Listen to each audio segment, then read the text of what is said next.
दोस्तों, तन मन की बात में आज हम बात करते हैं लौंग के बारे में।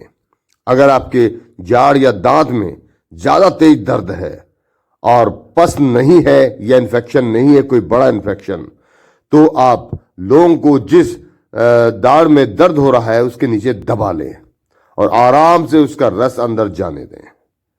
तो आप देखेंगे एक लौंग आपके कितने भी तेज दाढ़ या दांत में दर्द हो उसको वहीं रोक देगी।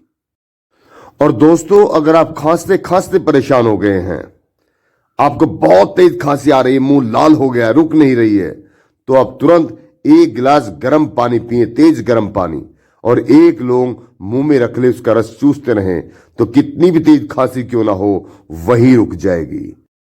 बूढ़ा होना मना है। मैं हूं ना आपका योगा फ्रेंड योगाचार्य विश्वदेव।